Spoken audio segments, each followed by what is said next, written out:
बिस्मिल्लाहिर्रहमानिर्रहीम। हम लोग पढ़ रहे हैं chapter number 11 first year biology का। और टॉपिक हम लोग पढ़ रहे हैं फोटोसिंथेसिस, और फोटोसिंथेसिस में सब टॉपिक है लाइट रिएक्शन और फोटोसिंथेसिस। कल हमने उसमें पढ़ा नॉन साइक्लिक फास्फोराइलेशन, आज हम पढ़ेंगे साइक्लिक फास्फोराइलेशन।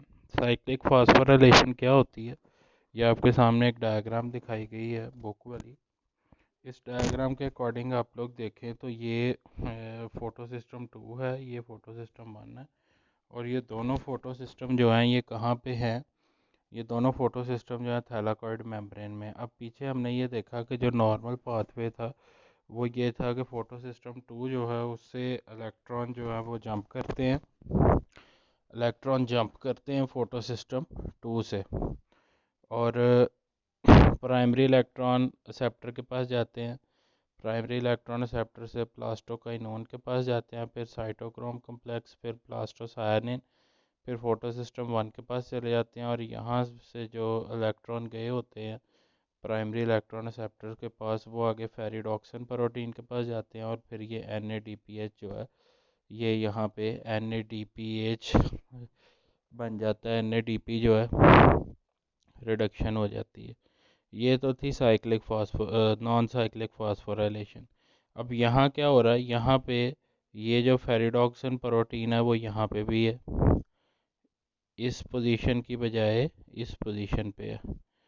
अब ये जो फेरिडोक्सिन प्रोटीन है, जब इलेक्ट्रॉन प्लास्टोसाइनिन से प्राइमरी इलेक्ट्रॉन रिसेप्टर के पास जाएंगे तो वहाँ से फेरिडोक्सिन के पास, फेरिडोक्सिन से आगे NADP को ट्रांसफ़र होने की बजाय साइटोक्रोम कॉम्प्लेक्स को ट्रांसफ़र होंगे, फिर प्लास्टोसाइनिन, फिर प्राइमरी इलेक्ट्रॉन रिसेप्टर और फोटो सिस्टम 1। और फिर ये जो साइकिल है ये बार बार रिपीट होगा और इलेक्ट्रॉन जो है वो मुसलसल फ्लो करेंगे अपने ही इलेक्ट्रॉन कैरियर्स में again and again. In the mean while क्या होगा, in the mean while ATP जो है वो प्रोड्यूस होती रहेगी केमियोस्मोसिस के थ्रू।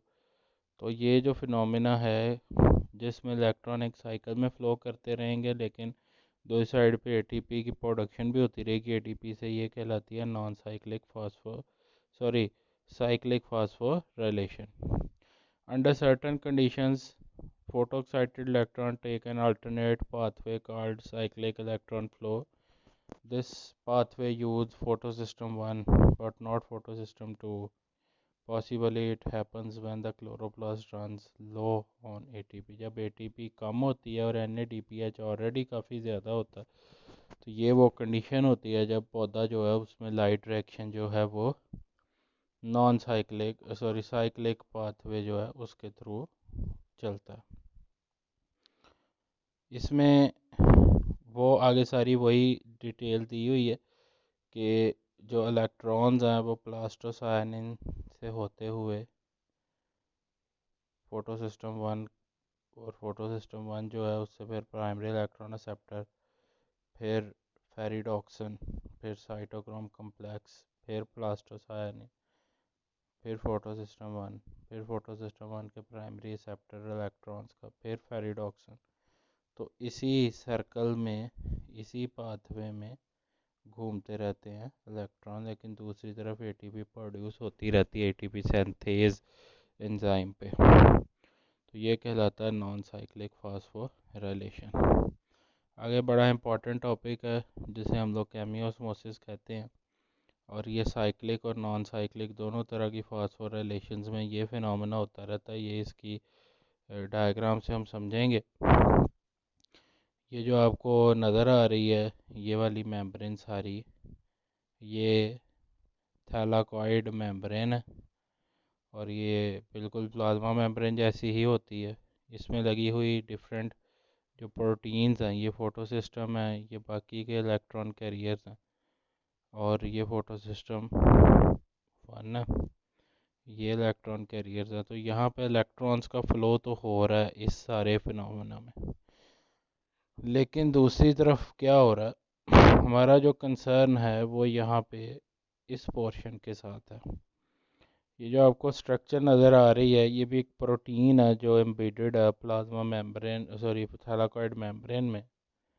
और ये इस प्रोटीन का नाम क्या है? ATP synthase.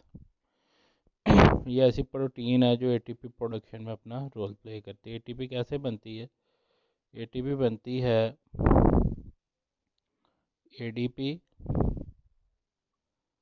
और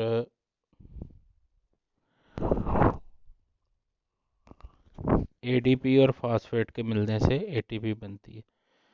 लेकिन ये एडीपी और फास्फेट में बॉन्ड बनाने के लिए एनर्जी कहाँ से आती है? By the breakdown of water molecule. यहाँ पे हाइड्रोजन आइंस की कंसंट्रेशन डेवलप हो जाती है और ये हाइड्रोजन आइंस जो हैं ये मूव करते हैं अपने कंसंट्रेशन ग्रेडियंट के along from this protein, ATP synthase protein. और ये एटीपी सिंथेज प्रोटीन जो है ये एक रिवॉल्विंग एंजाइम है, ये घूमता है। और जब हाइड्रोजन आइंस अपनी हायर कंसंट्रेशन पे होते हैं तो इनमें स्टोर्ड फॉर्म ऑफ एनर्जी होती है जिसे हम लोग पोटेंशियल एनर्जी बोलते हैं। और ये हाइड्रोजन आइंस की पोटेंशियल एनर्जी जो है ये शिफ्ट होती है कहाँ पे? ये शिफ्ट होती है एडीपी प्लस फास्फेट में। तो ये जो फिनोमेना है इसे हम लोग कहते हैं chemiosmosis, production of ATP molecule by the movement of hydrogen ions from higher to lower concentration through ATP synthase enzyme. This phenomena is known as chemiosmosis. In both cycle, cyclic और non cyclic phosphorylation में ATP synthesis जो है वो chemiosmosis से होती है। इस process में क्या होता है? मेम्ब्रेन में रेडॉक्स रिएक्शन होता है। इलेक्ट्रॉन ट्रांसपोर्ट चेन जो है वो हाइड्रोजन आइंस को पंप करती है थैलाकॉइड मेम्ब्रेन के थ्रू। और थैलाकॉइड मेम्ब्रेन जो है उसके अंदर एक स्पेस है जिसे इनर थैलाकॉइड भी कहते हैं, ल्यूमन भी कहते हैं, थैलाकॉइड स्पेस भी कहते हैं। और जब ये गुजरते हैं हाइड्रोजन आइंस तो हाइड्रोजन आइंस में पोटेंशियल एनर्जी होती है। हाइड्रोजन आइंस जब अपनी हाई कंसंट्रेशन मेंटेन करते हैं तो they have potential energy, stored form of energy होती है। और यही जो हाइड्रोजन आइंस जब गुजरते हैं एटीपी सिंथेज में से तो डिफ्यूजन के प्रोसेस है तो ये इनकी जो पोटेंशियल एनर्जी होती है वो केमिकल एनर्जी में कन्वर्ट हो जाती है और वो एडीपी और फास्फेट के दरमियान हाई एनर्जी बॉन्ड बनने का बायस बनती है। और इस तरह से एटीपी प्रोडक्शन होती है, चाहे इलेक्ट्रॉन का फ्लो साइक्लिक हो चाहे नॉन साइक्लिक हो, एटीपी सिंथेज जो है वो एटीपी प्रोडक्शन करता रहता है। तो इस वजह से साइक्लिक भी फास्फोराइलेशन है और नॉन साइक्लिक भी फास्फोराइलेशन है क्योंकि एडिशन ऑफ फास्फेट दोनों प्रोसेसेस में होती है इन एडीपी और बनता है एटीपी। ये था हमारा केमी ऑस्मोसिस।